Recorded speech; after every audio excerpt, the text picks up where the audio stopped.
From high atop the city of Philadelphia, on the 52nd floor of the BNY Mellon Bank Center and the Content Club studio in the Pyramid Club of Philadelphia, this is Storytelling with a Purpose. I'm your host, Jim DeLorenzo, the principal of Jim DeLorenzo Public Relations, and through this show, I want to illustrate how storytelling with a purpose is integral to my lifelong vocation, storytelling in public relations, with conversations that highlight best practices, tactics, and strategies behind the process, how storytelling works in a professional setting, what goes into it, and how it can move the listener, the viewer, or the reader to some action. Today, we're going to take a deep dive into the ever-changing role social media platforms have in storytelling, especially in marketing communications, with my colleague Cassandra Bailey, the founder and former chair of Social Media Day. She is also the CEO of Slice Communications, as well as the creator of the My Mom Is children's book series.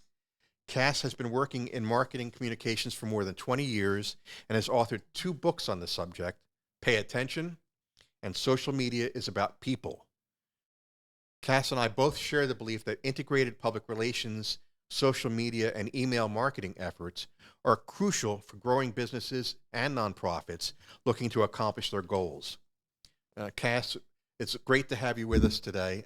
I really appreciate you coming along for the ride here on this podcast. Jim, it is so great to be here, and what a beautiful location to have this conversation. This is fun. It's been fun, and we're going to talk about something that I really enjoy and I'm always learning more about, which is social media.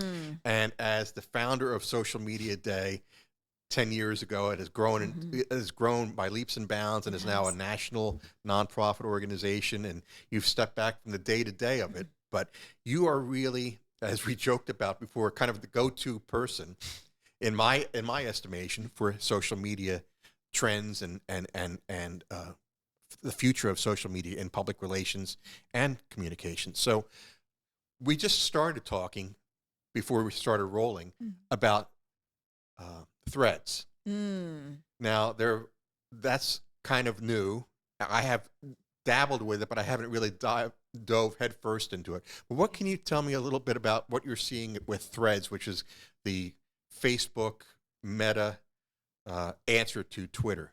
Yeah, that's exactly right. It was developed by Meta, specifically, I think, to be a Twitter killer. Okay. With the intention of trying to take the best parts of Twitter, which is that one-to-one discovery, communication, but also the ability to have this online digital town hall or town center as a way to discuss different things.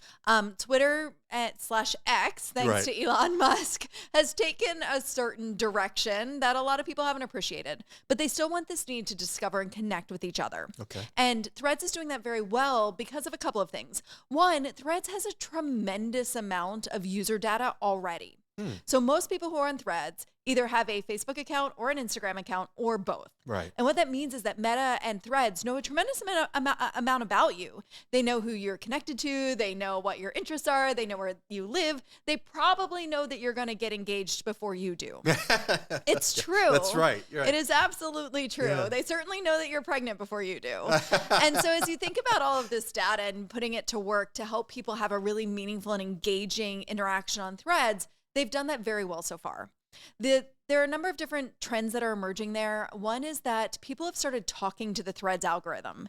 And so they'll say, Threads, I'm really interested in this, or Threads algorithm, I'm really interested in this. Tell me more about this. Connect me more with these people. And the algorithm responds. It gives them that. It enables them to do that, which is meaningful and in a way kind of magical. When you say to the social channel, I want more of this, and it gives you that, that's what in a lot of cases people look to social channels to do. Another thing that we find a little magical about Threads right now is that it is totally democratized. So brands and people are interacting in a very human way. Okay. And as you mentioned, I wrote a book, Social Media is About People, because to me, it isn't about algorithms. It actually is about actual human beings. And what we're starting to see on Threads is that the people who are representing companies are acting as people. And the regular people who want to interact with the brands are also acting as people. So at least for now, it's the most human of any of the social networks, which is very exciting for brands who are starting to engage in it. That's very interesting. And I like the idea of the most human. When I've talked with people about AI, and people are kind of scared of AI, but we also talked about how the human factor is going to play such a a great role in the development of AI. And as a marketer, as a communications professional, we really do need that one-to-one aspect. We do. Yeah, it is about that individual connection, whether it's online or in person. Right now, Threads feels like a whole bunch of people just running into each other. Yeah. And there's something really beautiful about that. There are whole conferences called the Collision Conference that are about the magical things, the new ideas, the ability to generate something collaboratively that we wouldn't have done otherwise because we're just running into each other, whether it's in the bathroom or in line to get a sandwich or as we're waiting for a conference session to begin.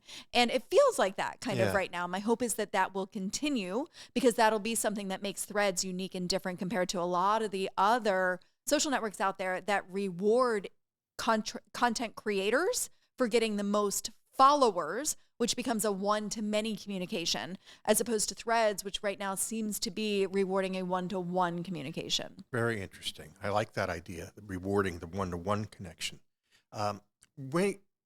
When social media started coming into focus with the launch of Facebook, with the launch of Instagram, with the launch of Twitter in the late 2008, 2009, that period, and then the emergence of Instagram and the kind of the refocus of LinkedIn on a more professional way of conducting professional social media, if you will.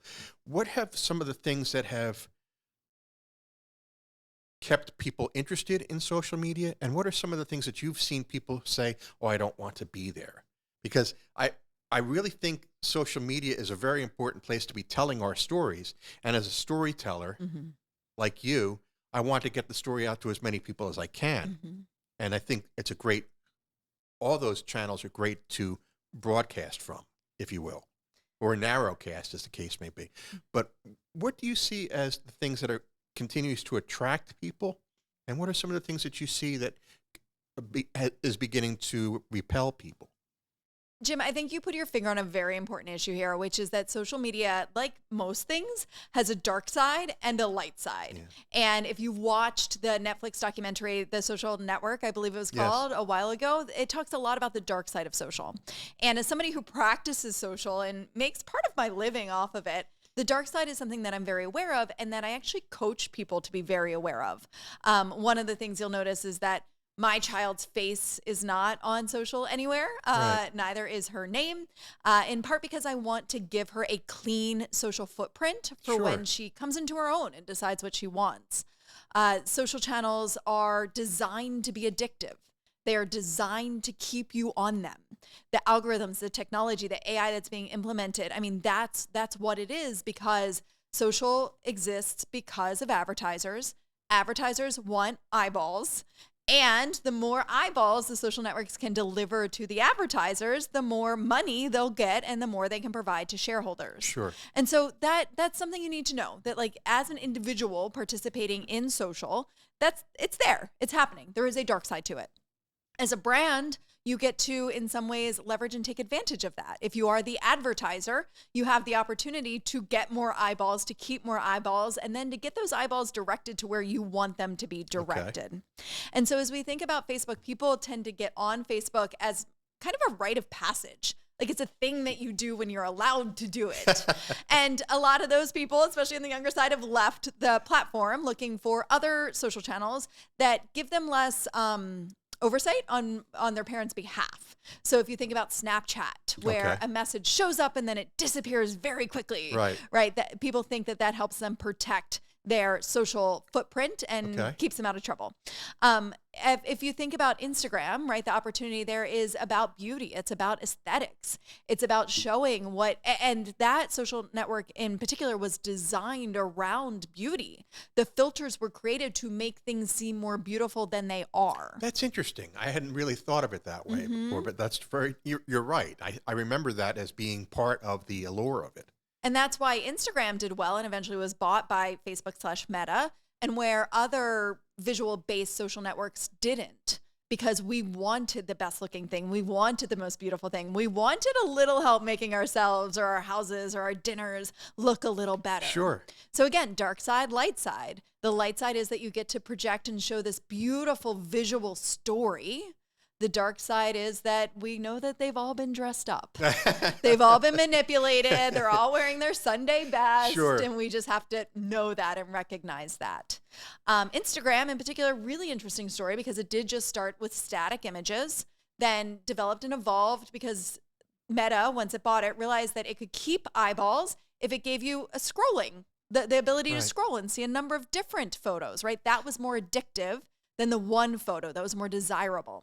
And then they started giving us videos because videos take longer to watch than looking at one image. Right. And so they started to give us stories, and they started to give us reels, which is more discovery. And so each one of these steps was designed to create more time spent on Instagram. Interesting. And as a marketer, there's an advantage to that, Sure. being able to tell your story not just through one image, but through multiple images, being able to tell your story on reels, being able to tell your story in stories, gives us more and more opportunity to engage people and meet them where they are. If they are a visual thinker, we can do that with them. Right. If they are a video consumer, we can do that with them. And so that's a huge opportunity as well. But that's some of the dark side and the benefits of social. It's interesting that way you describe it because that engagement, we want that engagement on the business side. We want our clients to be engaged with their potential customers, potential partners, potential investors.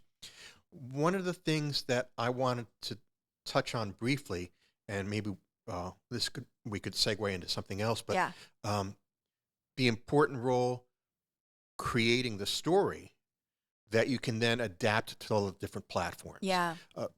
Do you see people not using the idea of storytelling properly, and do you caution them, like, let's come up with the story first, and then we can figure out how to tell it on Instagram. We can figure out how to tell it on TikTok. That is absolutely the case. A lot of companies, unfortunately, today are posting shit because they need to post shit. Right? That's not actually effective for their brand, right? Just throw it against the wall and see what sticks. And see what sticks, and let's see what happens. Let's start with this idea of engaged attention. What is engagement? Right? We all just throw around engagement metrics. Right. But what engagement is what you and I are doing here today, Jim. We are talking back and forth. I'm saying something, then you're saying something. You're asking a question, then I'm asking a question, right? That is what engagement actually is, the back and forth between two people or a brand and a person, which a brand is represented by a person, right? So it is a back and forth between people. I think the Supreme Court says corporations are people too. Yes, apparently, right. So it is about a back and forth between people. Engagement is not a like. A like is not an indication that they want to actually have a meaningful interaction with you. Okay, so let's start there. When we're designing something, a story, to get engaged attention, the most important thing that story needs to be is actually insightful. Mm-hmm. It needs to add something new to the person who is watching it, viewing it, etc. It either needs to add an emotional aha moment or an emotional oh no moment. Right. Or something in the story needs to create a new feeling for them in order to get them to actually meaningfully respond.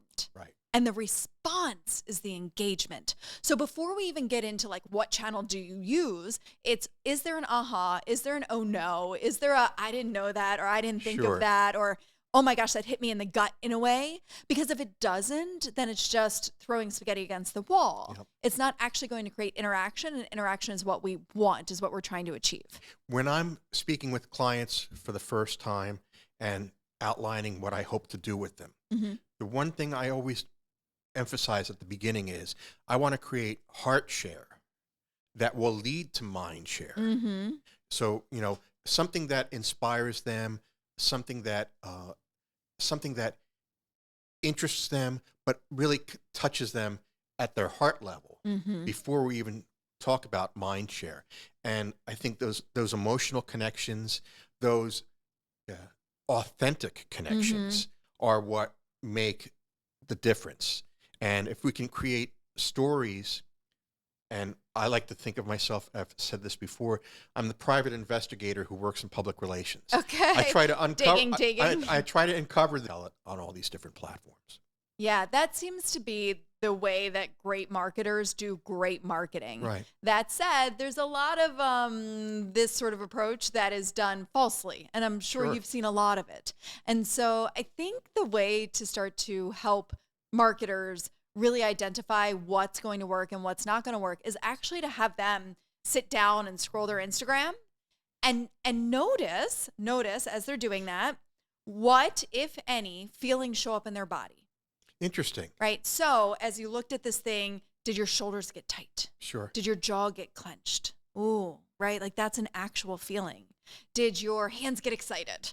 Right. Yep. Did your eyes widen? Like what actually happened in your body as a result of the stimulus, which is the story. Yeah. And once you start I to like have that idea. that conversation, we can hone in on things that really are heart-driven and not just mind-driven. And those heart-driven ones are the ones that are more likely to create back and forth interaction, engagement. Absolutely. When you mentioned that, having them scroll through Instagram, I flash back to when I first started in this business, and I would go into a waiting room in the lobby, and I would see what magazines they subscribed to and what newspapers Tells you they a had. lot. It told me a lot about what they were interested in. Where they get news and information, Right. what And they now- want to know. Now we don't have that anymore. When's the last We time? do though, Jim, but in a it's- different it's- methodology. Exactly. It's in the Instagram feed. It's in the Twitter LinkedIn, feed. who do they follow on LinkedIn? Who are they Exactly. connected to? What associations do they belong to? Those sort of things. Exactly. So Yeah. I mean, while we don't have the lobby with the magazines in it anymore, we do have a way of finding out what these people are interested in. That's amazing, isn't it? Yeah. It really is. We know so much more about each other than we ever have. And that is an opportunity. It's an opportunity. It's also kind of scary. too. Dangerous and scary, absolutely, as an individual. But as marketers, it is a great opportunity to really understand not just who somebody is, but what they believe and why they believe it. Most people are putting it all out there. Yeah. They're telling you, I care about this thing. I'm scared of this. I have this aspiration. And that information is available to us. That's really cool. Yeah. Wait, when I talk to my clients and I talk to my colleagues, and what I do for myself, I basically stick to Twitter, Facebook, Instagram, and LinkedIn. Okay. Okay. I'm getting into Threads Okay. slowly but surely. I haven't actually recommended anything to anybody yet on Threads, but I will as a result of this conversation. Very good. And Look, we engaged. You that's made right. change. You give me an idea. You know, you shared an idea with me that I want to develop. The one I'm most cautious of Yeah. is TikTok. Why? I just don't know, especially for certain clients of mine, I don't know if that's the place they want to be. Could be. If it's a business-to-business play, which some of my clients are, I'm reluctant to put them on TikTok because I don't think their peers or their people who they want to reach are spending as much time on TikTok as perhaps a younger generation is. Could be. Yeah. Right? The thing is that Is that something that you're seeing, or you know, I think you have an opposite view. here are some thoughts about Okay. TikTok because you asked, Jim, only because you asked. Oh, that's why I wanted you here. TikTok is a monster that you have to constantly feed. Okay. That's the first thing. Okay. If you're going to do well on TikTok, you constantly have to feed the monster. You have to be creating new content for it all of the time, almost daily, but certainly a couple of days a week. Okay. Another thing to know about TikTok is that it really has a preference for anything that has a person's face in it. Interesting. And the best brands on TikTok have a TikTok ambassador, a person that represents them on that brand, on that Oh, platform. that's an interesting point. I had not realized that. Yeah. So you have to create a lot of content. It has to be high quality content these days. It has to be highly produced. It has to have good music. The music has to be synced well. It Right. has to be on trend for certain similar topics because those are the only ways for your TikTok videos to show up in the algorithm. Okay. So think about that. A lot of video content that is produced with a person in it. Right. Big investment. That is a big investment. Big investment. And so when we talk to companies about whether or not they should be on TikTok, it is about the return on investment. It is about the risk and reward. Okay. Do you have somebody who can represent you as your TikTok brand ambassador?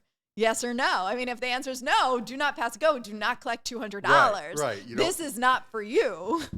But if you do, or you're willing to go out and get somebody to be your TikTok ambassador, and Hasbro did that very famously with Nerf. They That's published, yeah, and they did very well with it. Nerf TikTok exploded and helped the brand connect with a new generation in a very meaningful way. But it was a big investment for them in terms of time and money and production value. So as you're thinking about whether or not TikTok is right for you, the first thing is like, do you have the resources to do it?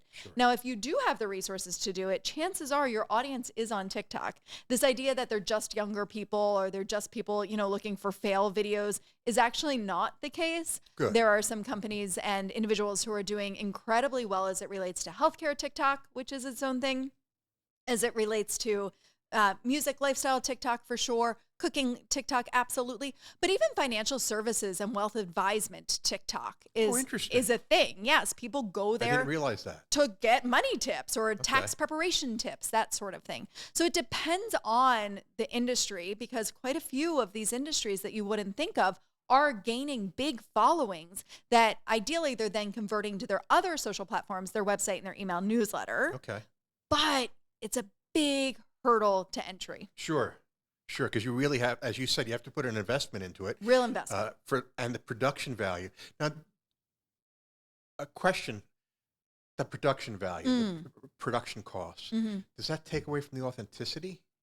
Not necessarily. Okay. Actually, adding some production value in terms of music and in terms of editing is actually very on trend with what's happening on TikTok. Okay. So even individuals who are because we have the tools now. We have the tools now to Everybody create. has their ring light or Right? and their video camera in their phone and other things. I mean, even if you're not on TikTok, I'm sure you've seen videos where somebody's wearing an outfit and then they jump. Right. And then they're wearing a different outfit. Exactly. Right? Like that is something that all of us, if we have, a teenager in our lives, is capable of doing today because we have the tools to do it.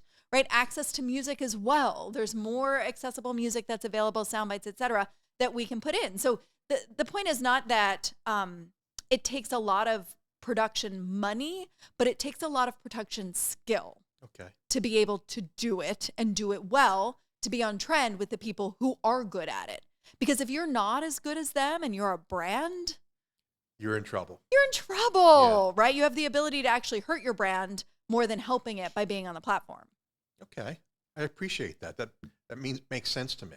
Yeah. And as someone who does not have a teenager in his life, that maybe explain why I've been kind of reluctant to embrace it. A teenager or a professional? Right. There are some amazing professionals. I know you work with some who could probably show you how to do it. I do. What do you see happening with LinkedIn? I mentioned in the beginning of our conversation, it really has evolved from just kind of like a networking, professional networking, looking for a job kind of thing, to much more of a social network for business professionals. Do you see that trend continuing, or do you see it going in a different direction? I know Microsoft is more deeply involved with it than ever before. Yeah. My personal preference is for LinkedIn. Okay. I love LinkedIn. I'm a business owner. I spend a lot of time on LinkedIn. Sure. I produce a lot of content that is just for LinkedIn. Interesting. Because it is actually the primary driver of third-party website traffic to my company's website. Okay. And a lot of companies will tell you the same thing, especially if they're in the B2B space. LinkedIn is also a place where most buyers or people who are looking for services go to verify and validate the service providers that they are looking to potentially work with. And so for that reason, it is a highly trusted social platform where people go to get and reassured about the trust that they should have in another company or another person. It also creates trust because you can see the people that you have shared in common, or the interests that you have shared in common as it relates to business. And we know how important it is to get a referral or to get that word of mouth because we know the same people, right, Sure. Jim? Like we know how important that is. Sure. So I think LinkedIn is really going to double down on that, is my hope. When Microsoft first bought LinkedIn, I made some predictions that have not come true yet. Okay. Which is that I think that LinkedIn and Microsoft eventually are going to start to share data more so between the platforms. Okay. So think about the idea of you're in your Microsoft Outlook and you're sending somebody an email and their LinkedIn automatically pops up and you learn all sorts of things about them. I was always actually hoping that would happen Yeah. more quicker than it has. Agreed. Because because I'm a major user of Outlook. And Okay. I had everything crashed on me 2 weeks ago, Oh. and it took me a week to recover. But Outlook is my primary tool, and I rely on LinkedIn, as Yeah. you said. Yeah. B2B, I write things for that, or I post material about my clients Yeah. and about my activities on LinkedIn, and it's been a great driver of business for me as well. But what I think is funny about that is I would have thought that integration would have happened more quickly Same. and made it a lot easier for us. Yeah, that's what I thought as well. Hasn't happened yet, but it Okay. could still happen in the future. Yeah. LinkedIn has a lot of priorities, and from what I understand, they put a lot of development dollars more so into developing their ad platform, Okay. and as well as some of their other tools, the recruiting platform, their sales navigator platform. Really try to build those things out, make them more user friendly, and make them more valuable. Right. To generate revenue for the company, which makes sense as the priority before Sure. they start to do possibly some integrations with Outlook and other Microsoft products. Okay. Yeah. Okay. But their ad platform's gotten a lot better. Yeah. If you haven't used Sales Navigator, I love Sales Navigator. Sales Navigator is great. Yeah, really great opportunity to learn about new companies who might need help. Okay. Yeah. And then Facebook, we talked about that being kind of like the starting point for people. And I compare it to when George Costanza's mother and father were separated. Yes. And Mrs. Costanza says to George, "I'm out there. I'm meeting people." And George says, "You can't be out there because I'm out there."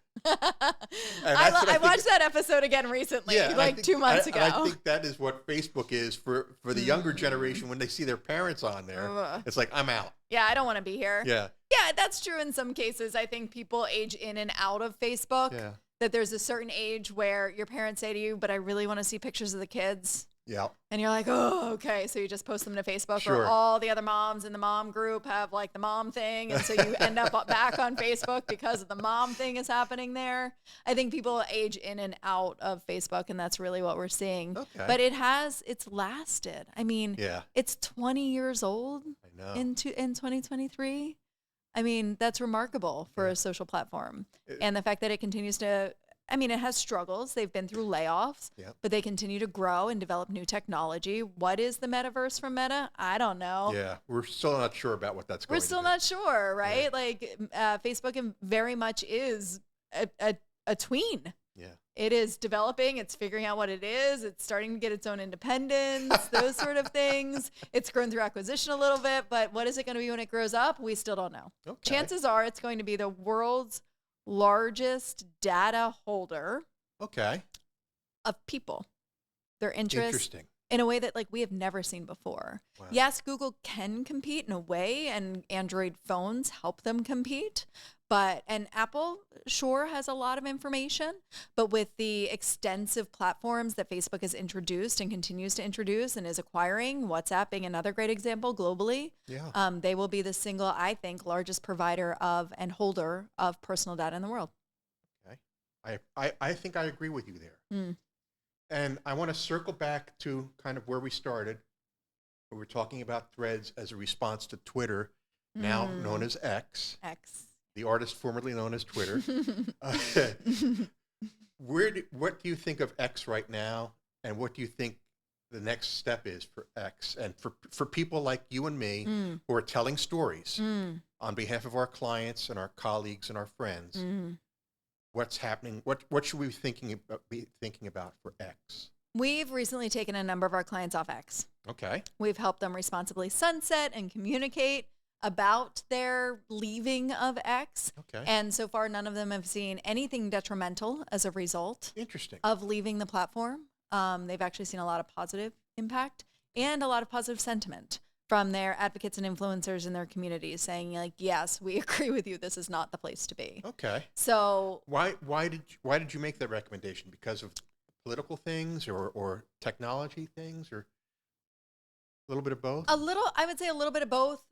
We had a lot of clients who came to us and said, should I still be on this platform? Okay. And when it came to justifying being on the platform, we couldn't. Okay. We couldn't justify the time, money, or effort to be spent there.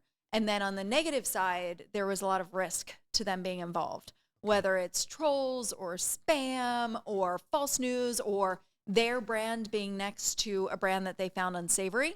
Okay. All of those things were high risk activities on X. And Yeah. so we waited. and in some cases decided to respectfully sunset the X presence. Okay. Now, I may need a little refresher, and I think you're the right person to do it. When people don't want to have their brands associated with next to something, do they not want to be associated? Like, how does that work? Because I'm not sure if I'm seeing it that way. I'm not sure if I've found it that way, because I'm not sure if my Twitter activity syncs up with that activity. I don't know if I'm seeing other people's messages in my feed or if I'm getting that mixed signal. Yeah, everybody's X experience is different. Okay. The brands that you choose to follow, the people that you choose to follow, primarily is what ends up in your feed. Okay. However, X and Twitter have been very aggressive recently, trying to suggest new things for you. That's true. I don't know if you've seen that, right? I haven't signed up for Grok yet. So there's been a lot of suggestions, Yes, as you've experienced, as most people have experienced. And some companies don't want to be before or after that suggestion. Oh, okay. They I get certainly it. don't. And if there's an ad that comes out, and because of X's current platform and its need for advertisers, it is letting brands very aggressively with their advertising dollars target the followers of other brands. Gotcha.